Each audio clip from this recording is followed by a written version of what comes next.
Hey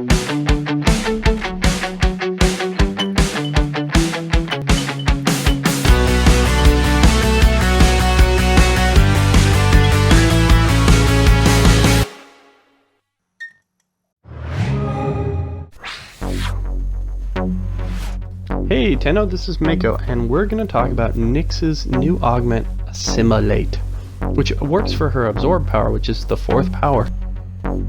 So also cleaned up my Nyx to be a different color, if anybody remembers or cares. So let's discuss this build. Mainly focusing on range and efficiency, this helps me to further run around with it. Now you can change this build at any time. Remember, I always say my builds are templates. If you see something that works for you, use the build, tweak it to fit your style. I ran a poll with the community of Tenno, and about 55% make their own builds, and the other half just use builds that are shown in videos and then run off their own templates. So work with that how you will. You could add in Cunning Drift, Stretch, switch out Rage for Stretch, switch out Ice Spring for Cunning Drift, and that way you have max range if that's what you want.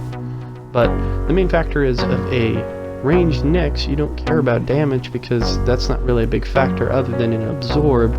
And Absorb still scales infinitely due to just enemy damage, so take that as you will. Now, if you don't know Nyx, she has some nice capabilities, but she's a bit squishy, as you can see. Even with slight amount of CC, she can get down pretty easily. Now, if you have Ice Spring, or what you would actually do in this combat tactic is throw up your Chaos to make enemies attack each other so you yourself aren't attacked. I'm just further demonstrating how this augment further protects you. Assimilate grants you the capability to use Absorb and run around with it while it's active. This grants you basically an Aegis shield of sorts. You're never going to get damage while this is up. Rather awesome, actually. The only downside is if you're not being constantly attacked, the Absorb counter goes away rather quickly. But that's not the main benefit. The main benefit is this puts your Nyx in the same category setup as a Valkyrie, granting you the ability to deal heavy damage, work with your primary, secondary, or your melee, while also allowing you pretty much Juggernaut invulnerability, which is awesome. The only enemies that can really hurt you in this point are enemies that have nulls or that are leech type Eximus, which can drain your energy. So you want to keep watch of your energy, and that's why I suggested doing efficiency and range build. Now, my range isn't maxed out, but as you can see, it's still a good amount of range, and your teammates can run into the bubble with you and just follow around if they're worried about getting damage. So now let's talk about a trick with this. The problem with this augment is it reduces your speed, similar to how Avar and Prowl works. But unlike that, you can use all your moves and attacks and it won't pop you out if you're not silenced. The downside, well, you're kind of rooted to the floor, you can't move very fast. So using a weapon, such as the Skindo Prime with Temple Royale, grants you lunging attacks. The lunging attacks give you momentum, movement, accelerate your speed and combat tactics, so you don't have to be just this slow walking kind of Juggernaut statue person. This further can be amped up if you're using range mods, or amped up, with like just example stances. Gaia's Tragedy, 4 Horsemen stance of the Ripkas, claw types. Gaia's Tragedy is for fists, things like that, such as the Scythe also.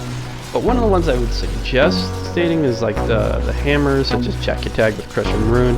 Now I would say Jack Tag is a little more useful as it just amps up your CC capability, knocking enemies into the air, and further, if you're using the Vulcan Blitz mod augment for it, it gives you the capability to deal serious damage while, pretty much making yourself immortal to never taking damage.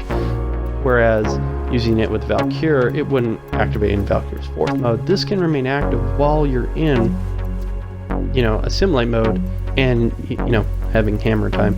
So let's just do a basic combo with this. The benefit of the Vulcan Blitz is if you kill an enemy with a high HP, it'll spread and kill and deal damage, and if you kill that enemy, it'll spread and deal damage. The only downside is its blast. Now blast is another CC factor, so what I say is just make it corrosive, make enemies attack each other, and then just pick off the ones you want to with this. Now I'm totally failing at using my Crush and Ruin. I should tell you how often I use this hammer.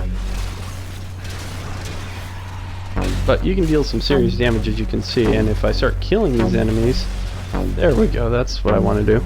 That momentum can launch you into a group, deal AoE in a 360, and keep you from being damaged.